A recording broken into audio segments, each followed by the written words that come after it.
Every morning, despite the elements outside, rain, snow, I hit the road, I hit the pavement, and that can be running, that can be biking. Most days it's both.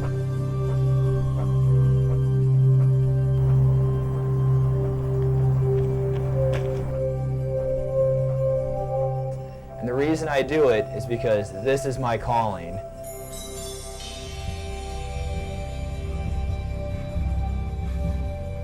This is what I want to do. And this is what I need to do.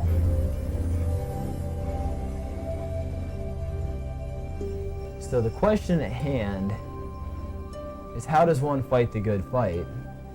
And I don't believe that can be answered without asking this question: what is the good fight?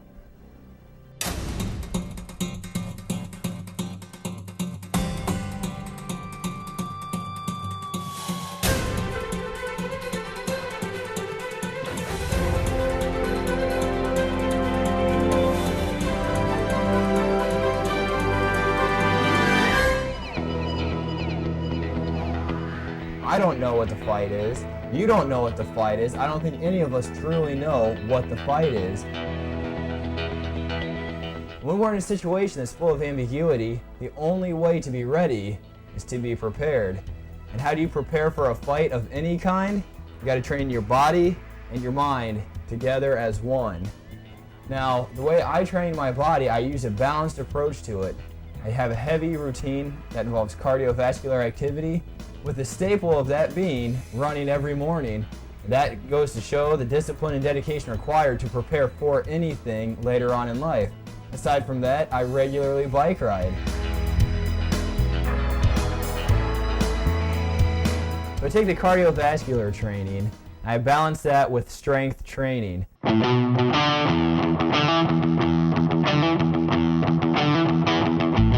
There's a few different approaches to doing that, and I personally like to take a more naturalistic approach to it. I like to do a lot of calisthenics. I like to do a lot of plyometrics. I work on the footwork, working on my speed, my agility, my flexibility. And then for the strength aspect of it, I feel that push-ups, pull-ups, sit-ups, what I can do with my body is more important than what anybody can do with their weights, because you never know when a fight is going to come to you, whether it's a physical fight, a medical fight. And when that time comes, the weights aren't going to be on your side. What you can do with your body is the key. So what I do, I take the cardio, I take the strength, and I put it together, and that's what comprises my physical training.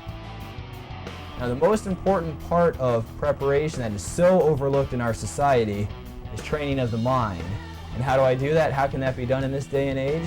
I avoid the use of calculators. I avoid the use of computers. Rather than straight away asking for help on that kind of stuff, I look at the problem, I look at the task at hand, and I take a step-by-step approach to it. I go from point A to point B, C, D, until I get to where I need to be. And by doing that, that's improving my cognitive abilities, it's increasing my brain power and speed. Now, aside from that stuff, when there's not an actual problem on hand, I like to explore different things. Got to be looking around, got to try to stay alert, always vigilant for what's going on around you. And simply reading books is a great way to improve your mind, increase your vocabulary, and just to truly be prepared for whatever's coming at you. So you take the physical, you take the mental, you put them together, and you have one fighting force that is unstoppable, and that's been proven time and time again throughout human history. That is how you prepare for the fight.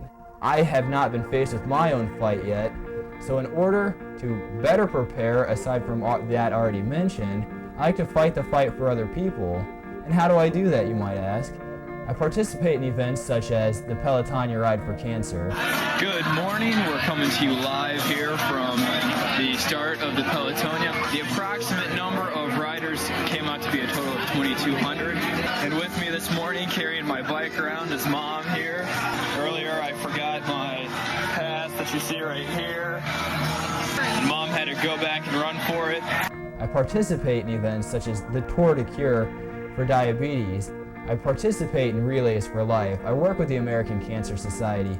And by doing that, I'm fighting the fight for those who can't fight it for themselves.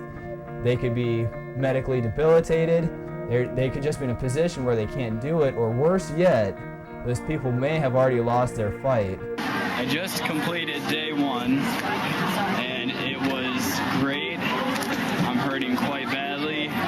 To be honest, I've never hurt this bad in my life, but it was definitely worth it. And the hills and mountains that we went through were definitely quite killer, and I just had to keep telling myself, you know what, Grandpa's right here with me pushing me, so I did it. It was quite a welcome sight when we got in here.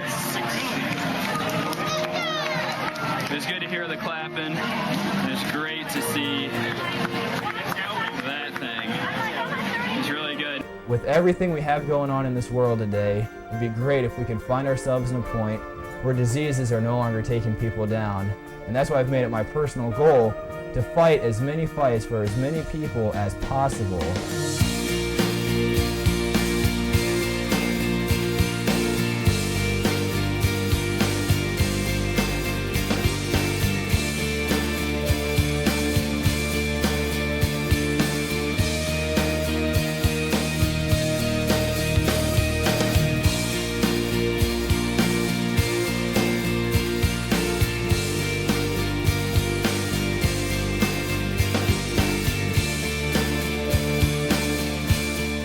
This is the jersey that's worn for every charity event that I participate in.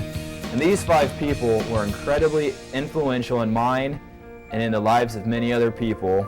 So I wear this as a dedication and in honor of those that have lost their fight and lost their battles against cancer.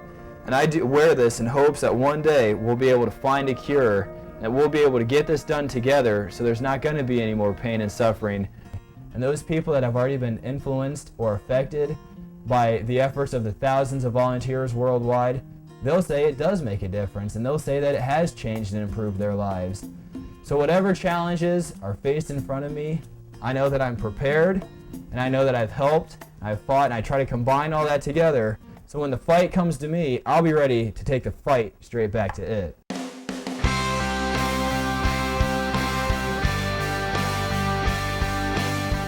Now, of course, you have the naysayers bringing their negativity in the situation that say, well, Tim, you know that you can't save the world. And my response to them every single time is this: just because I can't save the world doesn't mean I have to stop trying.